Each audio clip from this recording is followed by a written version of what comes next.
another episode of the Diamond Hands podcast. Today, we are so excited. Guys, I've never brought anyone on the show like this before, but for those of you who own your businesses, he is a resource. We have Dr. Joe, international speaker and peak performance coach, and he's been seen on NBC, the OWN Network, and many other platforms. So welcome, Dr. Joe, to the show. Really appreciate you taking the time to be here. Yes, indeed. Listen, I told you it was going to make it happen. Little technical difficulties earlier, but we here, we doing it. What's going on? Exactly. We are here. We're doing it. So guys, I actually met Dr. Joe and he was speaking somewhere else in Costa Rica, of all places. He was speaking for a women's event led by a mutual friend of ours, Quan Lene Green. And that's where I actually met him and heard him speak in the flesh for the first time. So I got the experience. So, Dr. Joe, everyone wants to know a little bit because we're like, this is not a med spa owner. He's not a plastic surgeon. What's this? But, I think that you're really relevant for our audience just because you talk about peak performance. And there's so many women and men who start their medical entrepreneur business, but they can't seem to break to the next level. So first of all, before we get into that, let's just dig a little bit deeper into your background. Tell us a little bit more about, where you grew up, your journey, and how did you get to be Dr. Joe? Yeah. So just real quick, one of the first things that I'll say is I've been blessed to work with many organizations like Toyota, FedEx, the National Guard, institutions like University of Michigan, UCLA, and so many other countless companies and organizations. And what I will say is one of the things that a lot of us forget is that we have to deal with people, right? And the individuals who make up our companies, our organizations, sometimes we forget about their personal lives and the things that they've gone through and the things that they're going through, because I always say we're all recovering from our childhood, right? Yeah. And so when I think about myself, I always say I'm from Milwaukee, and I've had the luxury to live in other places like Hawaii, New York, California, because my father was in the military before my mother and father got divorced. Yeah. Now, what I will say is I've developed a muscle to be able to go anywhere and not know anybody and just connect with folks because I love people. I love talking to people because once again, before I even was doing any type of business, I learned how to deal and work with people. Yes. So for myself, when my mother and father got divorced, we lived in what many would call the inner city or the hood. And I always tell people that the hood is not a place, it's a state of mind. That's why you have people that leave the so-called hood and have the same issues, right? Yeah, But I grew up in 53206, which right now has the highest incarceration rate for Black men in America. Wow. And I use sports to get out. And I played football and basketball. In college, my first year, I stuck to football, and I knew that I wanted my children to have a different life than I had. Not saying my life was bad, because there are great people that live in the so-called hood, right? Yes. We don't talk about that. But what I'm saying is I knew that my children were gonna have a different experience. So I went off, and even though I got the opportunity to work out for NFL teams, that didn't work. I played a little bit of arena ball, and when it was over, my life was caught up in my identity as an athlete. I had to figure out who Joe Johnson was at the time. And that took me to working in sales, took me to working in higher ed, took me to working in K through 12, and now doing my own thing. And I love it. And now people calling me Dr. Joe Johnson, even though I graduated with a 1.6 in high school. That's so amazing. And I think that's just a really cool thing, you going from graduating with a 1.6 GPA in high school to now being known as Dr. Joe, and you're an authority on peak performance and everything, that is a big accomplishment. And what do you think you most attribute that change to? So I always tell people that I have an internal motivation in me, right? I was told no a lot, or you can't do this. And I think when you come from a certain type of background, and you're going to public schools, and Milwaukee Public Schools is where I went. But, you have these certain teachers and certain people that are around you who don't think that you'll be able to do certain things. Mm-hmm. And I believe that it lit a fire in me. So I love it when people tell me no, right? And Mm-hmm. for me, it was just all about creating the life and the career that I desired. And so I think Mm-hmm. that's where like my motivation and my inspiration comes from, right? Knowing that I don't want my children to have the life that I lived. And once again, it wasn't bad, but Mm-hmm. there were some experiences that I didn't get that my children will get.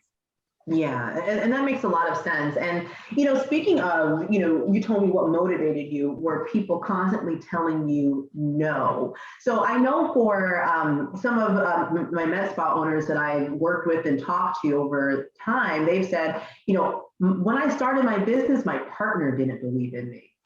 And they're like, how are we going to pay the bills or do this and do that? And their partners didn't believe in them, either through their actions or what they say. So for those people who have started out in business, maybe in their first 3 years, are still kind of in that scary area, how do you say someone should deal with it when the people closest to them, by through action and word, are telling them no, and they might not know how to quite find that intrinsic motivation to continue on? Yeah, one of the misconceptions that we've all grown up with, especially when it comes to partnership and, whether it's your spouse or boyfriend, girlfriend, whatever it might be. One of the misconceptions is almost this idea that the way that we meet is the way that we'll be, right? And so the one variable that we can never take into consideration is how we're going to evolve. And what happens in relationships or partnerships is sometimes people evolve at a faster rate than the others, or people may evolve like this apart, right? And I'm saying that to say you have to have those hard conversations with your partner so they can understand how you're evolving and the things that you want to do, because sometimes they're not going to be on board. And that doesn't mean you're not going to be with them and you're going to break up, but it's going to be a difficult time period. Because one thing that I can say is when the success comes, then they're like, all right, baby, let's do this, right? So it's important for you, the individual that's trying to create the business. It's important for you to know who you are, stay true to what you're doing, and know that you're going to lose friends when you're trying to start a business. You lose friends, you don't talk to family members at times. And when it comes to that partnership, you all are going to have some hard conversations. And I hope that you don't say, you know what, I'm not going to do it because my partner doesn't want me to, because you have to listen to what your soul tells you and not what the world and what everybody else says. Yeah, and I think that's a really solid point. And I like what you said there. And to those of you listening, it's like, just because a partner doesn't support you, that doesn't mean the end of the relationship. But like Dr. Joe said, it just might be a really ugly time until you get to that place where you've evolved, where they actually can now believe in you. And then, then hopefully there's no resentment at that point in time. Yep, right. We're trying to stay away from that word. Exactly. Resentment is a very terrible word, and it creeps up a lot. And but kind of going along with that, I know you've been married a long time. You have beautiful kids and everything. So when you were kind of going through your journey of speaking, and you started your first talk to now where you are now, being seen on national networks, how was that transition? What kind of hurdles and things in your personal relationship and your own mind did you have to overcome to be there now? Woo, that's a loaded question. Well, let's go there, Dr. Joe. Get into it. That's that hamburger with the works right there, right? No, so when I first started, the cool thing about my partner and her and I met in graduate school. So yeah, we knew what it was like to go through graduate school. She was getting a PhD, I was getting my master's, and then when I was doing my PhD, she was working, and we were both working at the same institution. So I was working and doing the PhD, and she was just working. And she knew, like, I would always talk to her, and I share this with so many people. I said, even though I've worked in so many different sectors, once again, K through 12, higher education, the corporate environment, right? I've worked in so many sectors, and in each one of those experiences that I've had, my soul kept telling me, this ain't it. Yeah. This ain't it. And so many of us, we don't listen to what our souls are telling us, right? That's why the research says about 52% of Americans are unhappy at work, 71% are disengaged, another 70 are actively looking for another job while they're at work, right? Wow. And so it's important to understand you have to listen to your soul, and it comes with some turmoil at times. And so during our process, when I was going from working full time, and I said, okay, I'm about to be a full time entrepreneur. The cool thing is my partner was on board. What we didn't know was that I was going to lose like $8,000 to $9,000 right away, right? Because I didn't know business, right? And so now we had a child, right? I wasn't working, getting that salary, because I always tell people this before I finish this story, that the most addictive drug isn't crack cocaine. It isn't methamphetamine. The most addictive drug to mankind is simple. It's called direct deposit. Right? We are scared to run away from that direct deposit. People are hooked direct deposit because once you know you don't have a certain type of income coming in, now you're like, okay, what am I going to do? What you get uncomfortable. But for me, it puts a harder grind and a harder hustle and a harder, but even more than a grind and a hustle, I learned I had to create systems, right? Because systems will always outperform hard work, always, right? But my partner was on board with me, and we didn't know everything that we were going to go through with me trying to be an entrepreneur. And so what I would say is, as long as they can say, as long as you're honest and say, hey, this is a journey and there are going to be ups and downs, right? Things to me, I believe will be better. It's not going to be sweet all the time. It'll be better, but you're gonna go through it. But it is so important for your partner to be on board some kind of way, because they're going to be your backbone some days. They're going to be your therapist. They're going to be your coach. Now, they think they know it all, even though they're not an entrepreneur sometimes. So make sure you get a real coach, but you're going to need them in your life. So we've been through it all. Wow, and that's an amazing story that, but it's wonderful to know that your wife was behind you. How many women are like, oh, I'm behind my man and he lost $10,000 the first time he went out to be an entrepreneur. Like, woo, new baby. Like, I can't even imagine like the question marks that were kind of swirling around both of your heads when that happened. But look at you now. It's a beautiful thing that, when you guys are both doing your PhDs, you guys know what it is to be in lows together and highs together. And I think that's so important, especially for a lot of our listeners are female business owners. And it's like, it's kind of weird sometimes. Like the woman, they become the breadwinner over time, and their husband's still working the 9 to 5. And it's an interesting dynamic having those two different mindsets in the same household. Yeah, that's real. And what was that book, like women are from Venus, men are from Mars, or something like that? Like, just we kind of operate differently sometimes. Like we all have masculine and feminine energy, but the way that our brains work, sometimes they can differ, and sometimes they're not on the same wavelength. And so it's important for us to, once again, I'm probably going to say it for the third time now, have the hard conversations, right? Like some of us, we know that we're upset at our partners, or something's not going on at work, and now we're taking it out on individuals in our household. Like, have the conversation. Like, if you know that, okay, baby, I think I need to take $3,000 from our savings to help me in business. Like, you just can't take that. You need to have that conversation. Right? So make sure that all of the stuff that we're afraid of, those conversations, because oftentimes we don't have the conversation because we're scared of the outcome, or we don't want the outcome that's probably going to come with it. But let's just be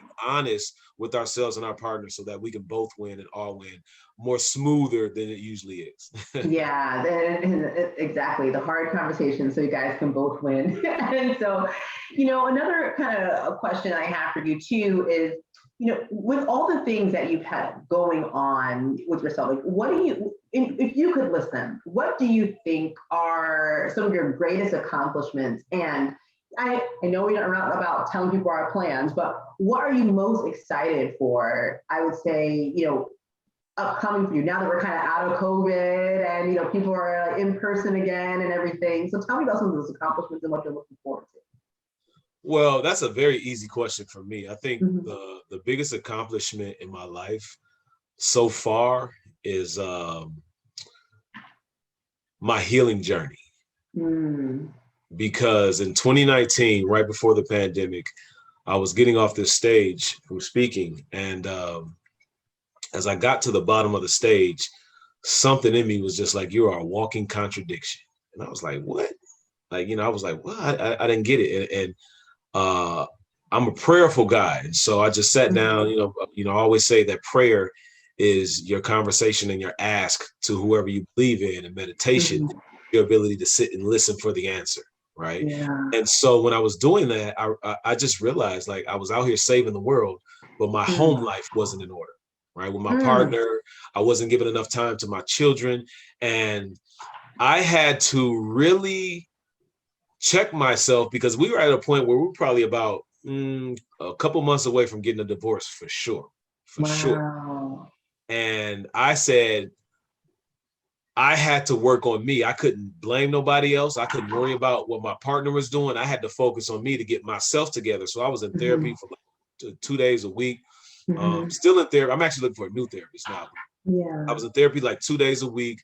Um, we did a retreat, and this was actually before that part, but therapy, got a coach, Mhm. spoke to some spiritual leaders, and it was just important for me to unpack all of the stuff that I had been through because I had, even though my background is counseling, I had Mhm. never done individual counseling. I had done couples Wow. counseling, but I had never done individual. So the biggest Mhm. accomplishment thus far is my healing journey, and I'm still on that journey because I don't think it ever ends, but Yeah. working on myself so that I can be a benefit to everybody that I come into contact with, Wow. especially my family. Exactly, especially your family. Wow. I mean, it kind of reminds me of that saying when they say, like, the cobbler who doesn't even have his own shoes, or the hairdresser whose roots are showing. And because yeah, I'm sure it's come up for you when you've done your reading and everything, but I can't pronounce it. Carl Jung, Carl Jung, Jung. Carl Jung, who? Yeah, he has that theory. He calls it the wounded healer. Oh yeah. Okay, I know Yeah, what the you're talking wounded about. healer. Yeah, And he's yeah, like, many times it's like, if you look at people's professions or what they're doing, it's like they're trying to heal something in themselves that's by right. being in that profession. Like That's right. counselors, many times they have a lot of their own mental health issues. Yep. People in finance, hey, have had their own journey with finances and everything. It's very interesting. And how do you think that's really played into your work? Well, I think. Well, let me be very clear because I'm big on language, so I don't want to say I think. Mm-hmm. I know that from my experience, I've noticed not just with me but other people is that we often try to get advice, knowledge, and information from people that are just as broken as we are. Mm. And that doesn't make any sense. How can two Mm-hmm. broken people heal each other? Right? Interesting. So I had to make sure that I surrounded myself, and you'll hear me talk a lot about purpose, but I had to surround myself with people who I saw to be fully aligned and tapped into their purpose. Because Mm. when you get around those people, you can't help but to receive that energy. Because if you understand energy is a frequency is Yes. information, right? And Yes. so when you get around people who are aligned and tapped fully into their purpose, you can't help but to feel some of that energy and start to want to move and act a certain type of way, right? Mm-hmm. For real quick example, I was getting off a stage one time. This is like probably like 3-4 years ago, and Mm-hmm. this woman came up to me and she said, you seem kind of cocky, and I was like, dang. I was like, Mm-mm. what? And I said to myself, I just paused for a minute, and I said, you know what?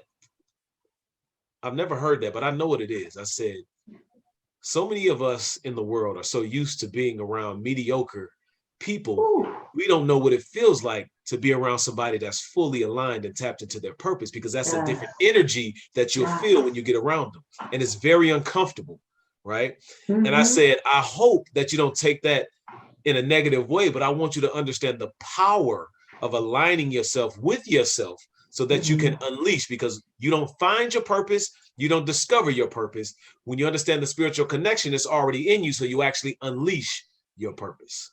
Wow. Wow. I mean, that gives you chills. And it's like, and it kind of goes back to that thing, like, show me your company, it tells me who you are. It's like, you might not be there immediately. Like, yeah, a lot of people that I hang out with, net worth is in the millions. And I have no problem saying that mine's not there yet. But it's just like, by continuing to spend time with these people and, learning from them. And that's the thing, learning from them is the key, because spending time, and I've done that, just spending time doesn't come into anything, but spending time and then learning from those people. And like you said, get yourself a real coach. Like, you're a real coach. It's not just like, let me just talk to someone who said, oh, opening up a coaching business, and I was a teacher last year. Like, no. Like, you have the years behind you. Right. And so kind of speaking on that, how do you believe that the regular person allows fear from stopping them from ascending to that next level in life? Like, what do you think, besides company, are those factors that keep someone basic and average? Yeah, great. I love that. So number one is too many of us don't deal. Can I curse on here? I don't know. Okay, no, I won't curse. So too many of us don't deal with our shh, if you know what I mean, right? Oh, we can say that one. Okay, but we don't deal with our stuff, yeah, right? Because a lot of us have had bad experiences in our lives. We've been through traumatic experiences. We've been through some things, and so many of us try to suppress our story as though it never happened, right? Your story happened, and if you never deal with it, like you could put lipstick on. You could look, you could go get your hair done. You could have a nice vehicle, a nice home. You could smile every single day, but that don't mean that it ain't nothing going on with you on the inside internally. Yes. And so it's so important for us to understand the connection between going to our next level and dealing with our own stuff, right? That healing work that we need to do. And too many of us, we run away from it thinking that as we mask it, right? And as we make it look good, everything will be okay and things will be beautiful. But people don't understand that there's a direct connection. I say it like this: your purpose and your profit is directly connected to your individual healing. Oh, yeah. Very, very clear. And some of us, we don't see the connection between what we've been through and the way that we're showing up in relationships, whether they're romantic, whether they're business relationships, no matter what, but there's always a connection, right? I've been watching this show, Manifest, on Netflix, right? Oh, I haven't known. And all that, you got to watch it. You got to watch it. It's really cool, but they keep saying everything's connected.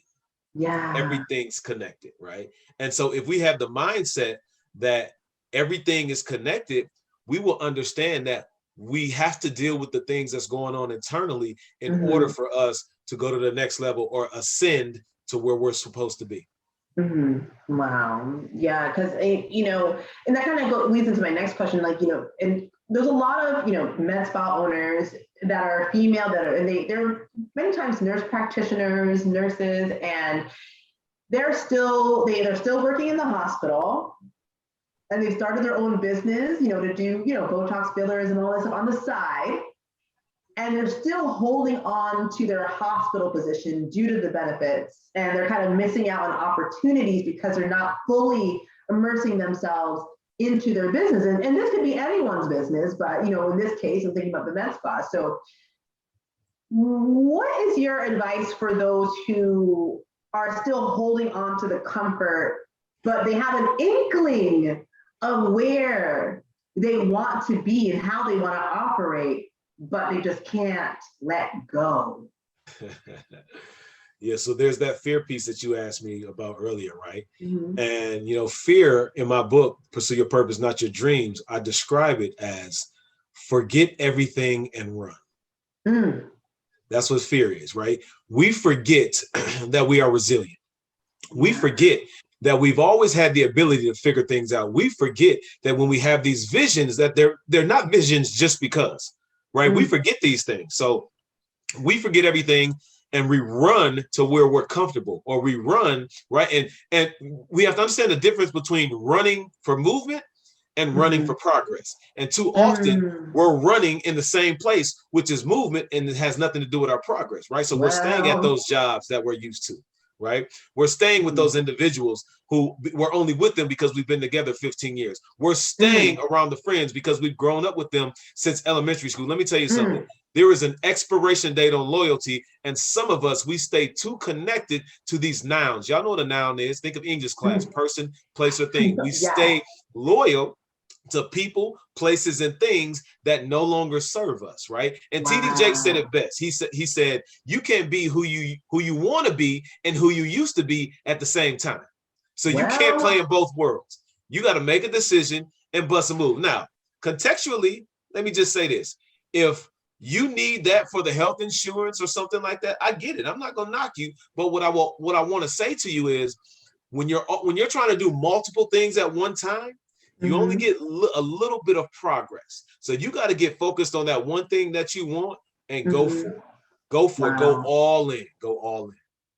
Wow. And that's the scary thing. My father used to say something, because in Jamaican, he'd be like, when the bottom of the barrel drop out, like, and it's like, there's so many of us are so scared of the bottom of our barrel dropping out. And that's why, we'll like you said, we'll stay in a relationship that's already expired. We'll stay in a line of work and it's not what we need to be doing anymore. And we stay because we're so scared of what happens when we drop through that barrel. Are we going to land in water? Are we going to land on stones, knives? What are we going to land on? And we're so scared. Listen, you might land on a hill full of money. You might land on some gold. You might land on the exact thing that you need to move yourself forward, to become who you're supposed to become, so you can do what you want to do. That's what you might land on. Well, you heard that, guys. You might land on a pile of money. And it's like, for those of you that haven't, you're say you're doing your business full time and it's still not where it needs to be. Maybe you're not, like he said, Dr. Joe said, maybe you're not working on yourself enough. Maybe there's something on the inside that you need to reconcile before the universe says, all right, you're ready for the next level. Until then, the universe is going to look at you and just be like, you're not ready yet, so we're not giving you anything. Yeah. It's crazy. It's interesting because, as you were talking, I was just sitting here thinking to myself, like, and I want to be very clear, like, there is nothing wrong with like having a full time and doing a little something on the side, right? Oh, yeah. But what happens is people keep the full time thinking that the side hustle can create full-time type of living and money without putting in the work. And then they get frustrated, right? It don't work like that. Like, if you want to go all in into your side, go ahead and go all in. But just know, like, you may have to focus on your full-time for a while, right? And play a little bit on your side if you want it to be your side. But what I'm saying is, too many of us have great expectations when we don't even give the work that we need to give to that so-called side hustle that we're having. Wow, Great Expectations. It's a good book too. And then, so speaking of books, I actually had just gotten through Tim Grover's Winning, and you're a sports guy or whatever, but he was, so for those of you who are not in the sports, whatever, he was the guy who trained Michael Jordan. That's right. Kobe Bryant, and a lot of greats, and he also trains a lot of corporate athletes, if you want to call it, like people that are in the corporate world. But the same mentality that you see in high level athletes is the same mentality that you're going to see in an amazing business owner or a person who's working in a corporation. But in his book, he talks about 4 components of winning and how that relates to business, no matter what field that you're in. And so the 4 tenets he talks about is talent, intelligence, competitiveness, and resilience. And he says that this is how we manage our fears and doubts to make the leap to the next level. So Dr. Joe, I want your expertise on that. What are your thoughts on each of these components and how it relates to breaking through? Do we need all of them? Are they all in the same degree? Like, what are your thoughts? Yeah, so having played sports my whole life, and still extremely competitive. I still play basketball like 4 times a week. Wow. I work out a lot just to stay in shape. But as I think about it, And what's so funny is my partner tells me, I don't like to play with you. You're too competitive. It's in my blood. I can't help it. I can't help it. But and she gets mad when I don't let my sons beat me. I said, they ain't beating me. They'll get a chance to beat me when I'm old, but they ain't beating me now. But wow, that's so funny. But no, Tim, so he's I knew about him when I was young, like who was training Michael Jordan and then Kobe and all that fun stuff. And it's so funny because I just listened to him in a podcast like 3 weeks ago. Oh, wow. And what I love about him is that he wasn't intimidated by the greats, right? He was still able to do what he came to do to make the greats even greater, right? And so, I think about talent, right? That first one, talent. And to me, talent is great, right? Some people come in, they're very talented, but what we often see sometimes with the individuals who are talented is that they rely on their talent and they don't develop further the skills that they need, right? And so when it comes to business, you can be super smart, but if you don't understand how to implement systems and feel like you have to do everything yourself, your business will struggle. I was one of those individuals that thought I could do everything. Very talented speaker, but it comes to a point where I can't be the manager, the booking agent, the talent, right? I have to figure out how to build the right team, right? So that's number one. That's number one. What was it, number two you said? I just want to make sure. You actually touched on it. So talent, and then the next one is intelligence. Then we have competitiveness and resilience. So you touched on the intelligence. So, and I'll just say this about intelligence because you have some individuals who are extremely, okay, I'll give you a great example. For those of you who might be listening, all of us have probably had a professor or a teacher who was extremely intelligent or smart, but they couldn't teach to save their lives, right? It happens like that. Some people just don't have it in that area. So I say, you got to find whatever is your sweet spot, right? So you may be super intelligent and knowledgeable, but what is your sweet spot where you can be great in that specific area? Then once again, we're going right back to it. Sports analogy, business. What is your team looking like? Right? What is your team looking like? Right? Then you talk about competitiveness. If you don't want to beat nobody else, focus on beating yourself. Focus on being a better you. Focus on seeing. You should. To me, this is the way that I operate with some of my clients. There's a quarterly checkup that you need to do. Right now, some do it more than that, but there's a quarterly checkup and assessment that you should do on yourself. I always say your finances, right? Your follow up and follow through, right? Your relationships, right? And you can add, but you should always compete with where you've been, right? And I didn't say where other folks have been, where you've been, right? So that's critical. And that last piece, say it one more time. Resilience. Come on, y'all. I gotta let y'all know something. We live in a world. Listen, we live in a world, especially. Okay, let me speak to my women really quickly. Women, I always tell them this. For my women clients, I say, hey, first thing I gotta acknowledge is I'm not a woman. I don't have the experience of a woman. So I'm very clear. But what I say to them is, I said, I've worked with so many women that either they focus only on their partner and their relationship or only on their children, or they're super business focused where they forget about themselves. They forget about themselves. And then they wonder why they're doing things and they're not fulfilled, because you can make a lot of money, be super productive, but also be unfulfilled. Well, preach on it. Right? And so it's important for our women, because women, their intuition is crazy, right? It's crazy. And so when your soul starts to speak to you, or when you're starting to sleep less, or when you don't have energy, or when you're overeating or over drinking or whatever you're doing, that is your body and your soul saying, we have to make adjustments. And so in business, take the same intuition you have in your personal lives and implement that and make the necessary adjustments, because you always make minor adjustments for major impact. Right? When you make those minor adjustments, right? If you got up, and this is just a random example, if you got up 30 minutes extra per day, that will give you almost what's that? 30, 30, 30, 30, 30. That'll give you almost 4 to 5 hours per week, which is going to give you about 20 hours per month to do whatever you want to do, right? Whether that's focusing on a business, whatever. So that's a minor thing. Let me just wake up 30 minutes extra. Like that's minor. So what I'm saying to you is, right, it's going to be important for you to respect where you are, but honor where you are going. And that means you have to listen to what your soul, your heart, your mind is telling you. I always say you got to focus on developing your mindset, your heart set, and your soul set. Wow, that one's quotable, guys. That's definitely going on. That's definitely going to be the audiogram.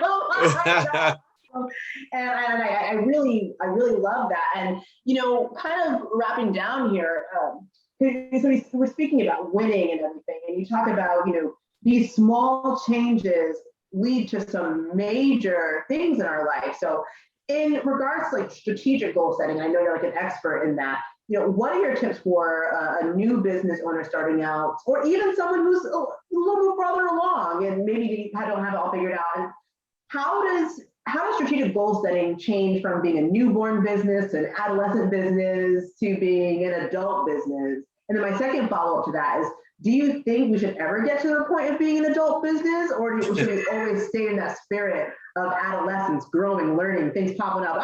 What are your thoughts on that? Yeah. So that second piece I answer first. I believe we should always stay in that. Like I call it the toddler, that toddler mindset, right? Because if you go to look up videos on YouTube of toddlers getting out of those cribs, you'll say, how did they think of doing that? Right, that creative mind, right? Yeah. So it's important for us to stay there, stay in a place where we're always coachable, right? Some of us, because some people get to the adult business, right? They not adult business literally, but like you said, your example, right? Yeah. The adult stage of business, and they feel like, right? I'm super slow, guys. Wow, but yes. So they're gonna be like, what? Adult? No, that's not what we're talking about. But the adult stage. No. Adult stage. Yeah. They get to the adult stage, and it's almost this idea of I made it. Right. Yeah. When you get to the I made it mindset, then you get to the I'm going to lose it. Right. In real life. That's what happens. And so always stay coachable. And this is going to answer the first part of that question. The number one thing that I would say in terms of strategic goal setting is keep someone around you that is not a yes person. They gonna tell you when you're not doing what you're supposed to do. They're gonna tell you like, hey, no, that don't sound good. They're gonna tell you can't have people around you that's always gonna make you feel good. If your feelings don't get hurt in business, right, a couple of times a week, a couple of times a month, you're not doing business. Right? And then make sure you have people who've been there and done that. Like you shouldn't have to always go through something that other folks been through, right? Yeah. The wise person doesn't have to go through it. They'll watch it and see what you've been through and make adjustments. Right? So those two things, make sure you don't have a bunch of yes people around you and people that's going to make sure to tell you what's what. And then have people, and you hear this all the time. You want people to mentor you, coach you, get around them. And guess what? Let's be real. I was against coaching for a long time. But when I got my first coach, I said, oh my goodness, this accelerated everything that I was trying to do. So make sure that you believe and bet on yourself, because you may have to invest in yourself. And there's nothing wrong with paying for a coach or paying for somebody to help you, because the folks are, their time is valuable. Oh yeah. And so many people are pulling at these individuals who are smart and know what they're doing. And so you may have to pay. And it's an investment. Your return will come. Let me just say that. Your return will. Yeah. Oh yeah, definitely. And what you talk about is very interesting, because there's many Metzpa owners, they say, they've gotten successful, gotten a certain amount of success, and people are in their DMs all the time like, hey, can you tell me how to do what you did? And it's like, whoa, like if every successful business owner was to answer every single person who's trying to follow their path, they would be out of business because their focus would be all messed up. So you heard that, guys. So like, when you need help, if you need help with peak performance, if you need help for taking your business to the next level and working on your mindset to do that, Dr. Joe is going to be someone who's going to be a great resource for you. Yeah, you might not be in the same industry, but that might be good for you, for someone to look at you just as who you are, to say, what are your blocks or not taking you from this level to the next level, So that's awesome. So where can our listeners find you on social media and your website and your book? So I'll say this. I love Instagram, right? You can find me at Joe Johnson Speaks, but the number one place I want you to go is www.workwithdrjoe.com, www.workwithdrjoe.com, because there's two things. I'm going to give you a free video case study on 3 ways to create the life and career that you love without stress. And I'm giving you free access to my Heal Now Masterclass, which is critical to anyone that's trying to up level in their personal lives and in their business lives, because once again, your purpose and your profit is directly connected to your individual healing.